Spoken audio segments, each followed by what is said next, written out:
salam sukacita, salam sehat, salam mujizat, shalom bagi kita sekalian. Puji Tuhan, merupakan kesempatan yang luar biasa. Kita boleh berada saat ini dalam ibadah online pada minggu kedua bulan Agustus 2021. Baik, kita akan segera melihat kitab suci kita dan saya akan membacakannya. Pembacaan ini cukup panjang, tetapi kita akan menikmati firman Tuhan dan saya yakin Tuhan akan menjamah kita semua pada hari ini dalam Injil Matius pasal yang ke-25 ayat 1 sampai dengan ayat yang ke-13. Kita sambil duduk memperhatikan setiap kata, setiap kalimat dalam perikop ini. Demikian bunyi firman Tuhan. Matius 25 ayat 1 sampai 13. Pada waktu itu hal kerajaan sorga seumpama 10 gadis yang mengambil pelitanya dan pergi menyongsong mempelai laki-laki. 5 di antaranya bodoh dan 5 bijaksana. Gadis yang bodoh itu membawa pelitanya, tetapi tidak membawa minyak. Sedangkan gadis yang bijaksana itu membawa pelitanya dan juga minyak dalam buli-buli mereka. Tetapi karena mempelai itu lama tidak datang-datang juga, mengantuklah mereka semua lalu tertidur. Waktu tengah malam terdengarlah suara orang berseru, "Mempelai datang, songsonglah dia." Gadis-gadis itu pun bangun semuanya, lalu membereskan pelita mereka. Gadis-gadis yang bodoh berkata kepada gadis-gadis yang bijaksana, "Berikanlah kami sedikit dari minyakmu itu, sebab pelita kami hampir padam." Tetapi jawab gadis-gadis yang bijaksana itu, "Tidak, nanti tidak cukup untuk kami dan untuk kamu. Lebih baik kamu pergi kepada penjual minyak dan beli di situ." Akan tetapi waktu mereka sedang pergi untuk membelinya, datanglah mempelai itu dan mereka yang telah siap sedia masuk bersama-sama dengan dia ke ruang perjamuan kawin. Lalu pintu ditutup. Kemudian datang juga gadis-gadis yang lain itu dan berkata, "Tuan, Tuan, bukakanlah kami pintu." Tetapi ia menjawab, "Aku berkata kepadamu, sesungguhnya aku tidak mengenal kamu." Ayat 13. Karena itu berjaga-jagalah, sebab kamu tidak tahu akan hari maupun akan saatnya.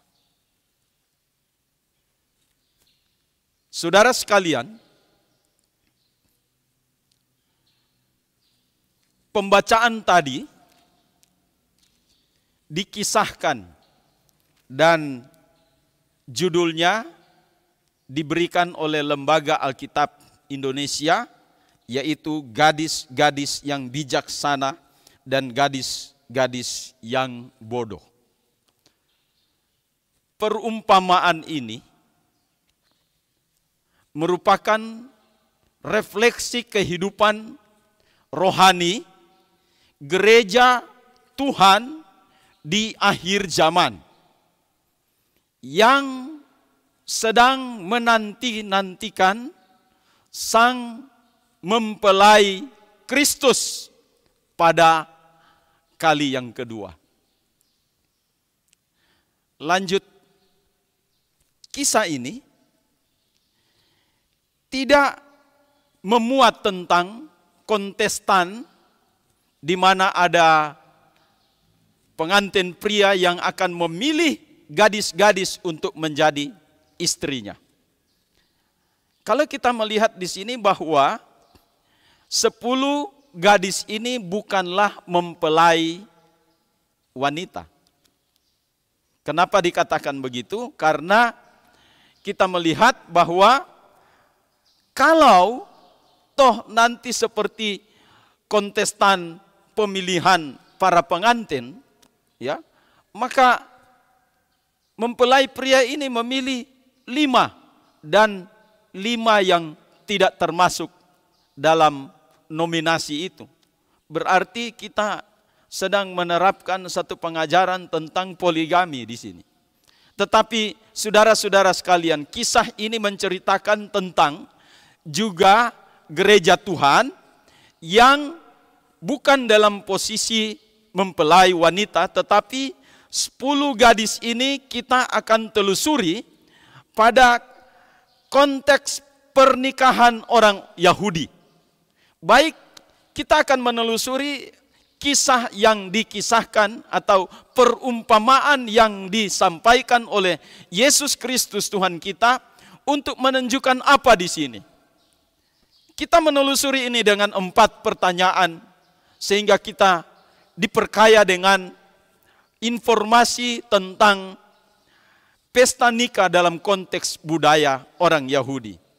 Pertanyaan yang pertama adalah, siapakah 10 gadis itu? Saudara-saudara sekalian, dalam tradisi pernikahan orang Yahudi di masa yang lampau, kita akan melihat bahwa inilah satu gambaran di mana 10 gadis itu adalah merupakan teman dekat atau teman dari pengantin wanita yang mereka sudah persiapkan untuk masuk di dalam pesta pernikahan itu sebagai pengiring pengantin wanita. Sebagai pengiring pengantin wanita. Ya, kalau dalam bahasa kita di Indonesia ini mungkin lebih tepat kalau saya mengatakan mereka itu adalah pagar ayu. Mungkin demikian, ya.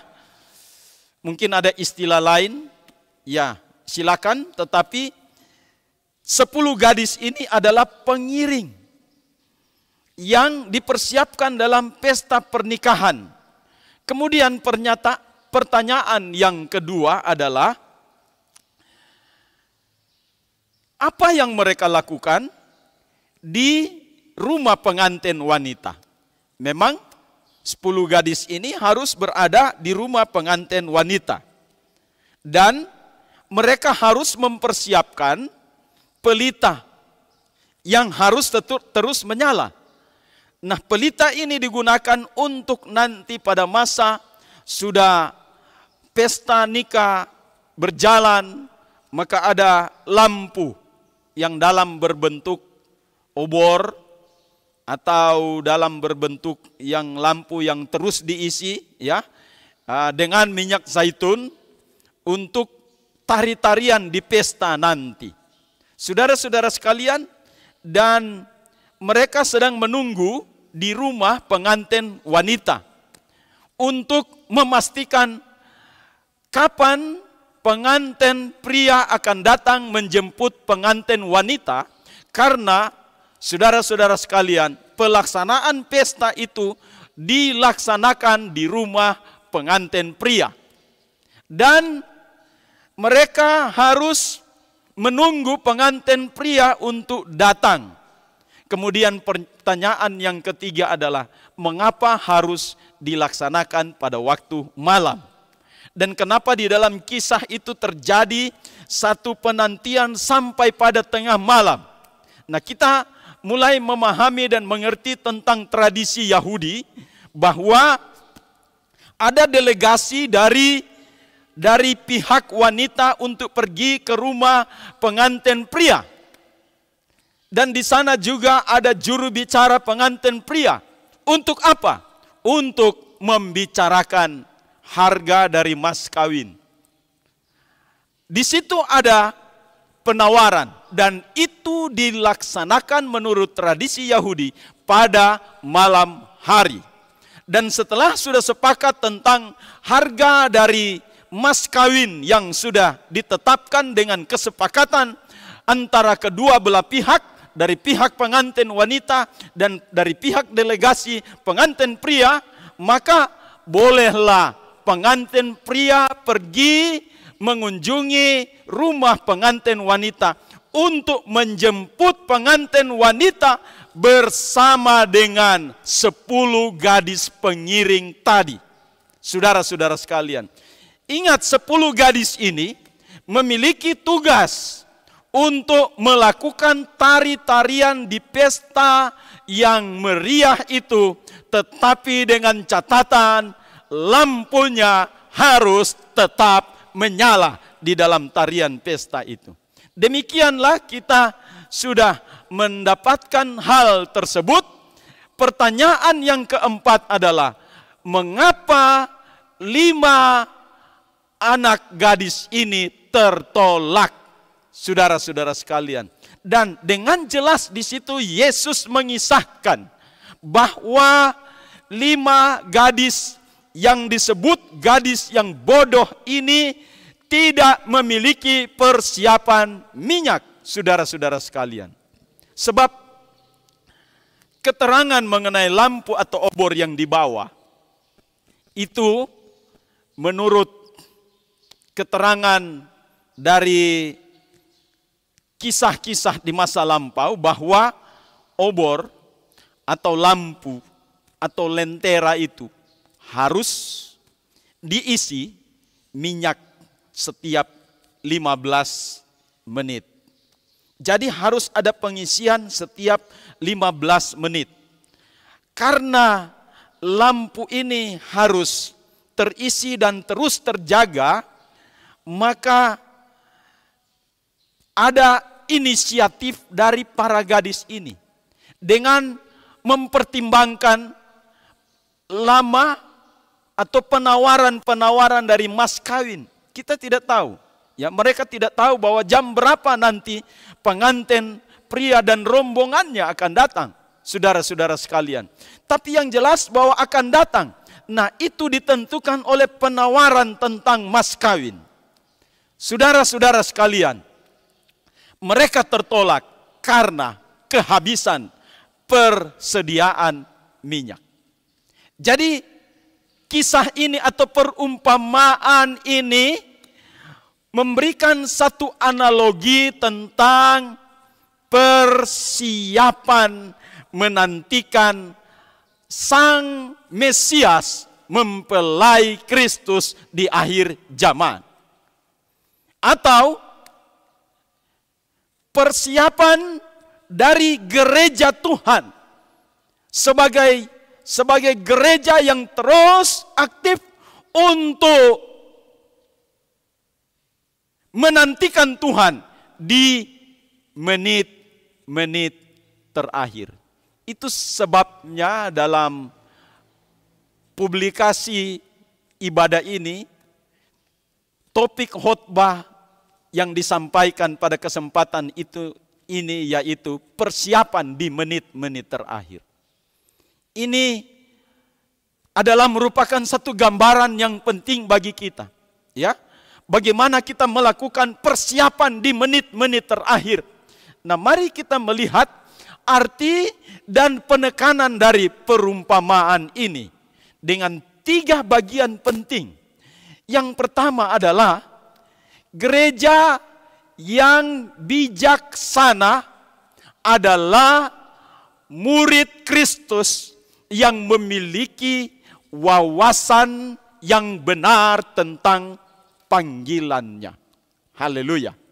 Dalam program pemuridan minggu yang sudah kita lewati, saya di situ berbicara tentang bagaimana gereja Tuhan itu memiliki mata hati yang terang untuk mengerti pengharapan apakah yang terkandung di dalam panggilannya. Jadi kita harus mengerti tentang panggilan kita, memahami tentang panggilan kita, memiliki wawasan secara alkitabiah tentang panggilan kita. Banyak orang Kristen, banyak gereja Tuhan yang belum memahami panggilannya. Datang di ibadah, duduk, memuji, menyembah Tuhan, pulang ke rumah, ya seperti biasa saja, mengatakan ya itulah kekristenan. Hanya datang untuk melayani musik, singers, dan lain sebagainya. Setelah itu selesai semuanya. Tetapi panggilan kita, saudara-saudara sekalian, harus kita pahami dengan benar. Supaya kita bisa melihat hal-hal yang luar biasa terjadi di dalam kehidupan rohani kita. Memahami atau memiliki wawasan tentang panggilan kita di dalam hidup ini. Maka kita bisa juga melihat di dalam Filipi pasal yang ketiga ayat 13 dan ayat yang ke-14. Ya, di situ dikatakan dengan jelas bahwa panggilan dari setiap murid Kristus itu adalah panggilan sorgawi. Panggilan sorgawi yang disebut dengan anoklesis atau anokleseos, panggilan tertinggi. Jadi panggilan surgawi itu memiliki pengertian bahwa saat kita lahir baru, bertumbuh, dewasa, kemudian terangkat masuk ke dalam Yerusalem baru, itu adalah tujuan akhir kita. Tujuan akhir dari orang Kristen adalah heavenly place, tempat sorgawi, sorga kekal selama-lamanya. Semuanya, ya, kita tahu bahwa 1 Petrus pasal 2 ayat 9 bahwa kita dipanggil dari kegelapan datang kepada terang yang ajaib itu. Untuk apa? Supaya kita masuk di dalam kerajaan sorga, saudara sekalian. Itu kekristenan. Panggilan terakhir kita adalah sorga. Dan panggilan di bumi ini adalah pelayanan. Melayani apa?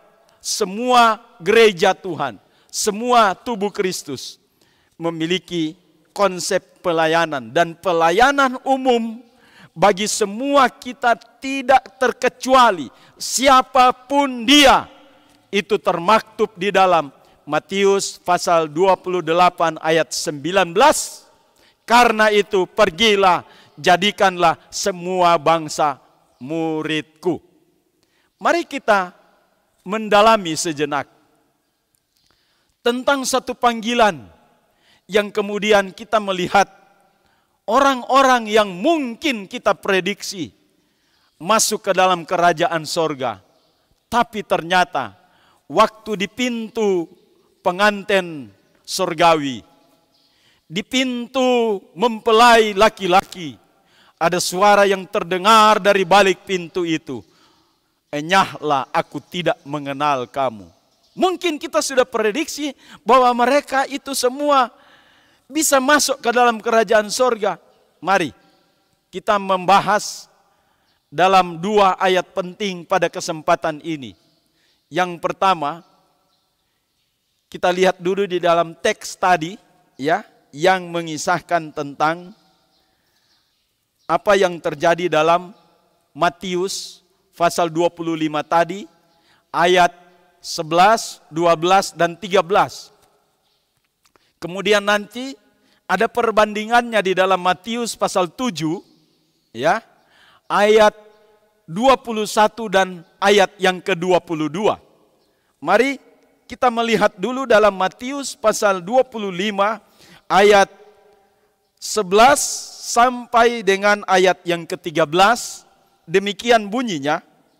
Kemudian datang juga gadis-gadis yang lain itu dan berkata, Tuan, Tuan, bukakanlah kami pintu.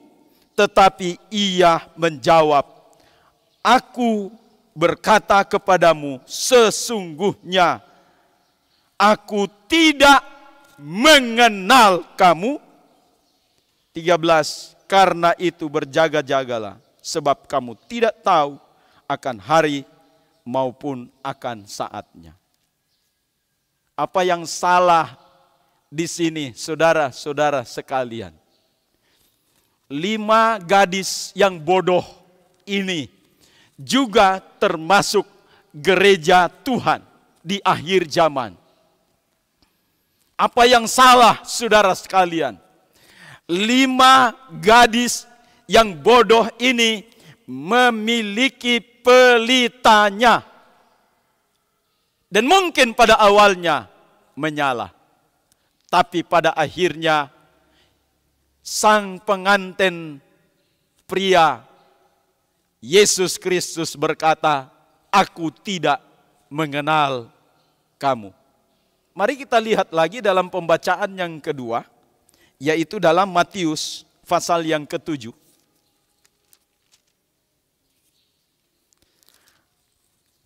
Ini juga memiliki satu kiasan yang mirip, ya, yang sama dalam Matius pasal yang ke-7, ya, Matius pasal yang ke-7 ayat 21 dan sampai dengan ayat yang ke-22 berkata begini.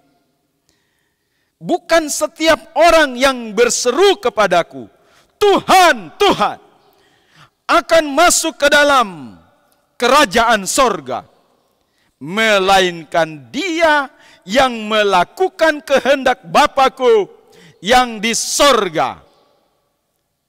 22, pada hari terakhir banyak orang akan berseru kepadaku, Tuhan, Tuhan, bukankah kami bernubuat demi namamu dan mengusir setan demi namamu dan mengadakan banyak mujizat demi namamu juga. Ayat 23, pada waktu itulah aku akan berterus terang kepada mereka dan berkata, aku tidak pernah mengenal kamu, enyahlah daripadaku kamu sekalian pembuat kejahatan. Saudaraku sekalian, terus terang kita harus tanya, apa yang salah di sini? Ada banyak gereja Tuhan yang berseru Tuhan, Tuhan. Tetapi pada akhirnya Tuhan Yesus berkata, aku tidak mengenal engkau. Dan lebih ekstrim lagi, saudara sekalian, mungkin kita terkejut mendengarkan berita ini. Mungkin gereja Tuhan yang perjalanan kehidupan rohaninya selama ini hanya biasa saja dan memahami pemahaman panggilan yang salah, mengajukan protes kepada Tuhan. Tuhan, seperti yang menggedor-gedor pintu tadi, bukankah kami sudah bernubuat? Saudara sekalian, apa yang salah? Mereka penuh dengan Roh Kudus dan bernubuat. Bukankah kami sudah mengadakan tanda-tanda mujizat? Apa yang salah di sini? Pada akhirnya tertolak di pintu sorga, saudara sekalian.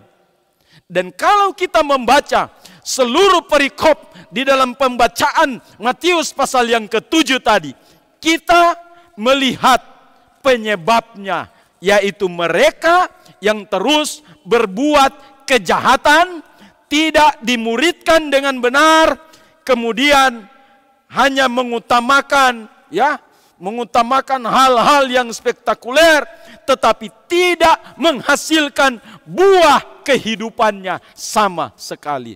Mereka ini juga tertolak. Kalau kita melihat seluruh dari pembacaan tadi, ternyata di situ kita melihat bahwa harus ada buah pertobatan, buah roh, saudara sekalian. Dan kalau di dalam Matius pasal yang ke-25 tadi ayat 11, 12 sampai dengan ayat yang ke-13, apa yang salah di situ? Hanya karena minyaknya tidak cukup dan lampu itu padam. Apalah artinya? Apalah artinya lampu di bawah kalau tidak menyala? Saudara sekalian, lampu dan minyak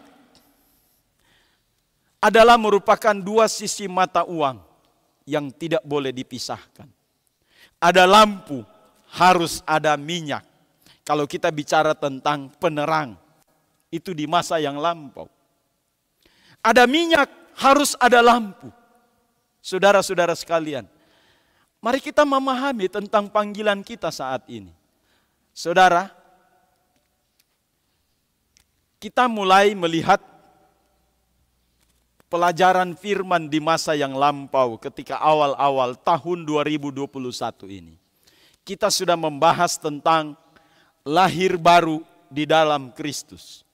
Dalam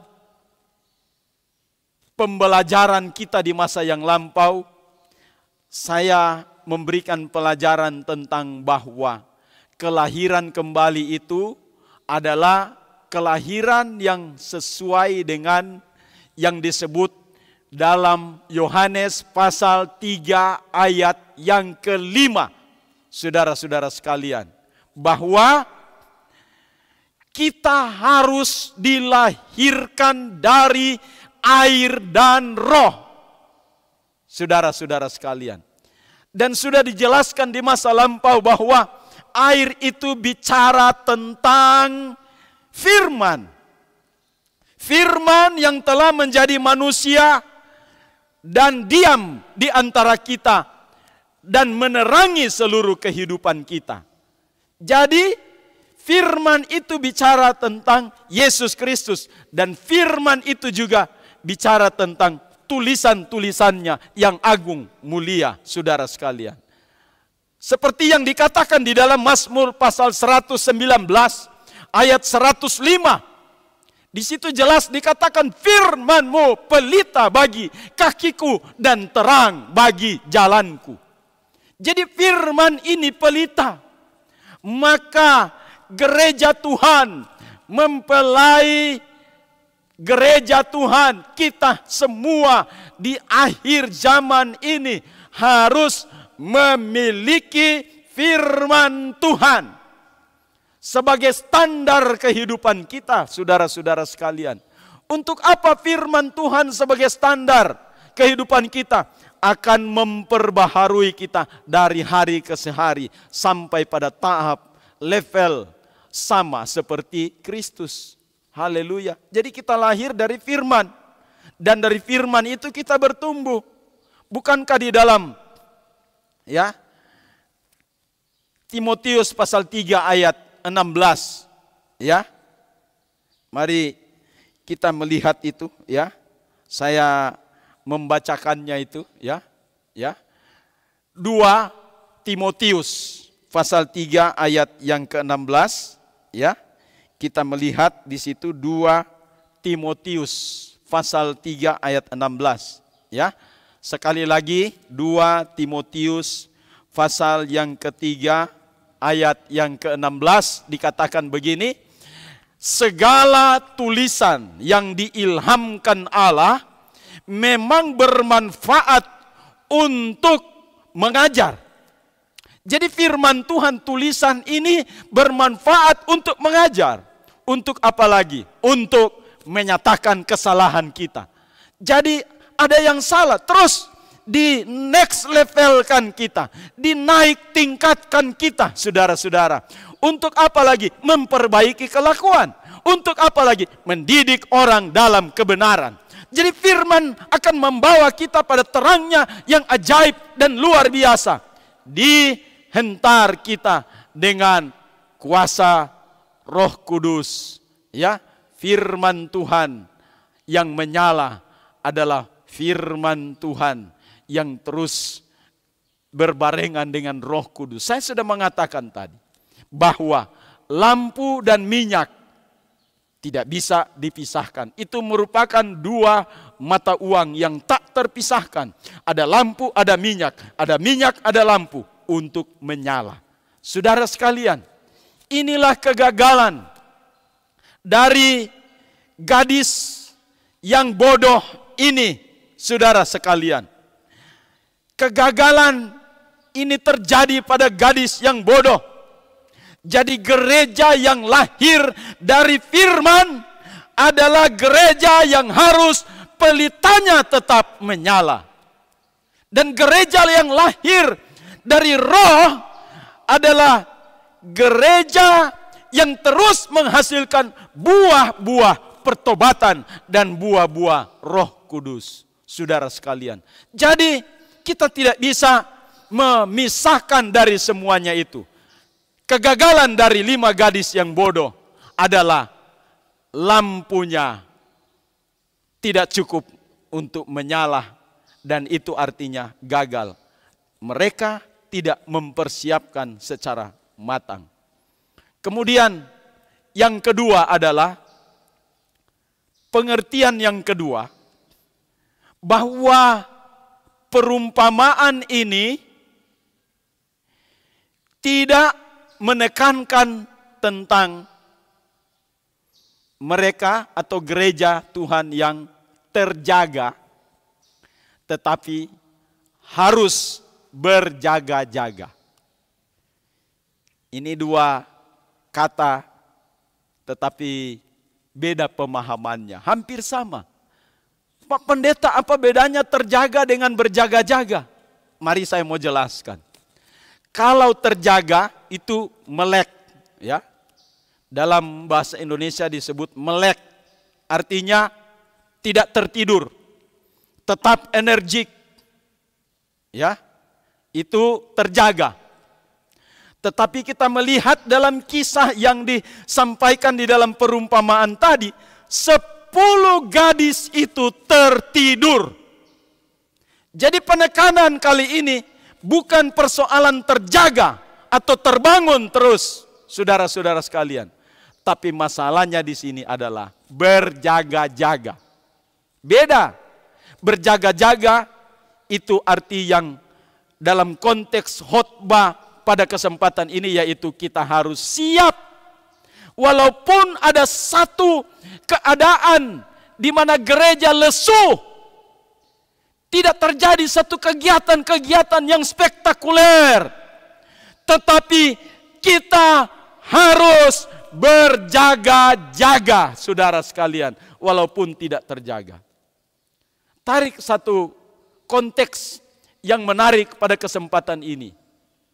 Gereja saat ini di masa COVID-19 sudah hampir 1 tahun setengah. Sudah sekitar itu, lebih kurang 1 tahun setengah. Gereja Tuhan di banyak tempat ibadah online sepi. Saya sendiri yang berbicara di mimbar ini tinggal dihitung dengan jari. Ya, ada saya, ada Ibu Gembala, ada pelayan altar, ada pelayan multimedia dan yang lain. Ya, seolah-olah membuat saya seperti juga akan lesu membawakan firman kalau hanya dalam jumlah yang seperti ini, saudara. Tidak sama dengan yang banyak orang begitu berbicara ada di sana bilang amin puji Tuhan, yang di sudut sana bilang haleluya puji Tuhan. Jadi semangat pengkhotbahnya, saudara-saudara sekalian. Tapi gereja saat ini sepi, sedang tidur semuanya, ya, sedang tidur. Tapi di dalam suasana COVID-19 ini, saya percaya, ya, ada sesuatu gerakan-gerakan Tuhan yang luar biasa. 10 gadis tertidur, semua gereja mengalami keadaan yang sama di mana-mana tempat pada masa COVID-19 ini. Inilah situasinya, ya. Tetapi dalam situasi seperti ini, mungkin saja nanti kalau Yesus datang pada kali yang kedua, akan terkejut semuanya. Kenapa? Karena yang lain sudah terlena dengan ketiduran ini. Mereka lupa bahwa lampunya sudah tidak ada minyak lagi. Hei gereja Tuhan, saya mau katakan hari ini, walaupun di tengah-tengah pandemi COVID-19 ini, tidak mengubah apapun juga, karena tubuh Kristus, karena gereja Tuhan yang sesungguhnya adalah kita sendiri, adalah keluarga sendiri. Bangun semuanya, berjaga-jaga di rumahmu. Panggil keluargamu, suami, istri, anak-anak semua panggil. Supaya tetap berjaga-jaga. Baca firman Tuhan di keluargamu. Kini saatnya engkau bangun dari keluargamu. Untuk membangun mezbah doa di tengah keluargamu. Walaupun sudah berbulan-bulan engkau tidak datang ke gedung gereja. Tetapi gereja yang sesungguhnya adalah, Korintus berkata, tidak tahukah kamu bahwa tubuhmu adalah rumah Allah? Persiapkan baik-baik saudara-saudara sekalian. Pandemi bukan alasan untuk kita tidak berjaga-jaga, saudara sekalian. Kita melihat satu persamaan dan perbedaan di sini.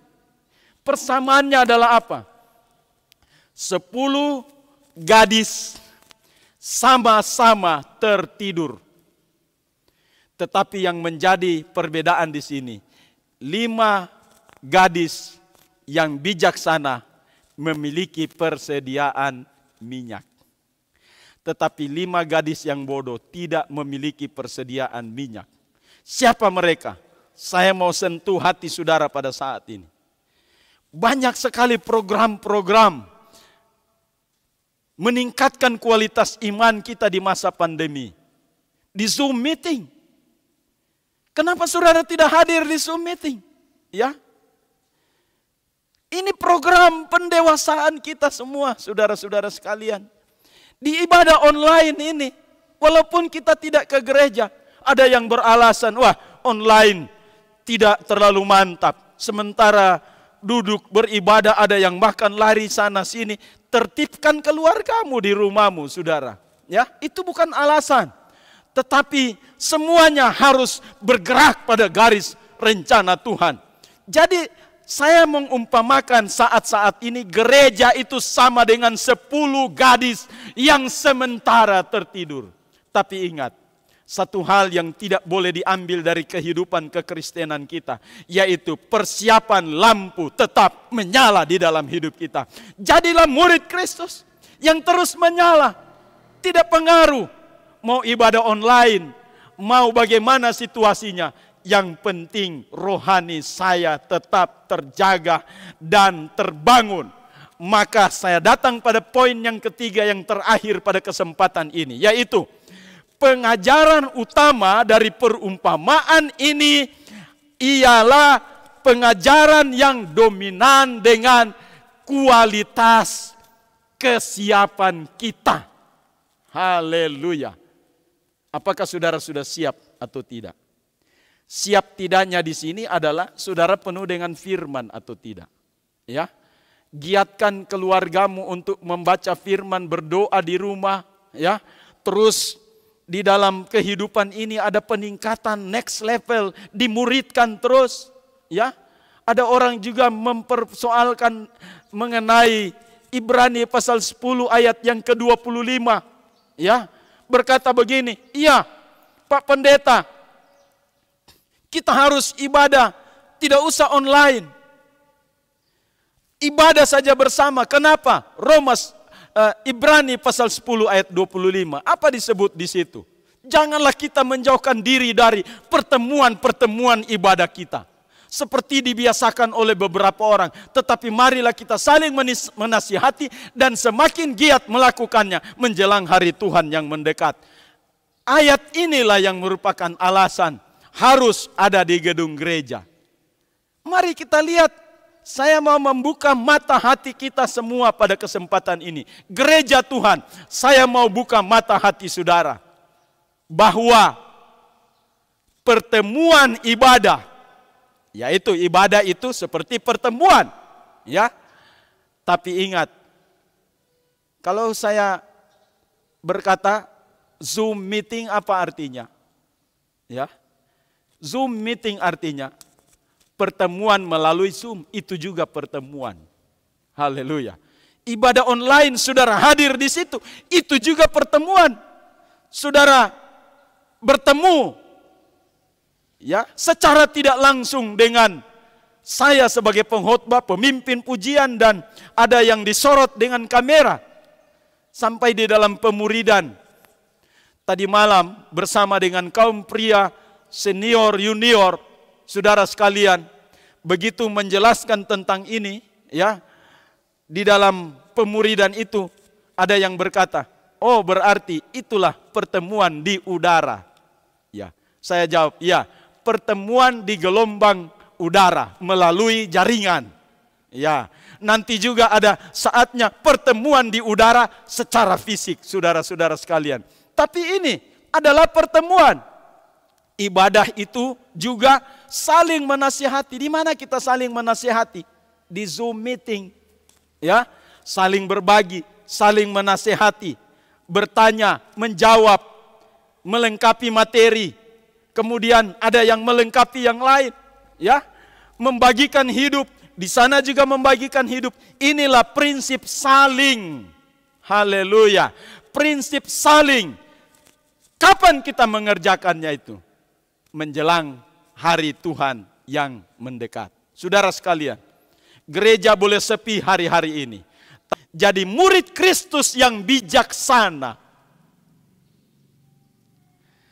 adalah murid Kristus yang mempersiapkan kedatangannya hingga pada menit-menit terakhir.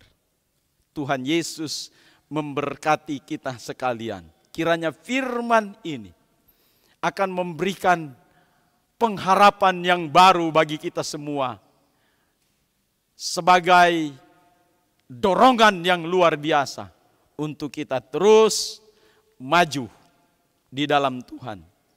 Jangan menyulutkan api dalam pelita kehidupanmu terus menyala, supaya kita menjadi seperti 5 anak darah yang bijaksana, bukan anak darah yang bodoh.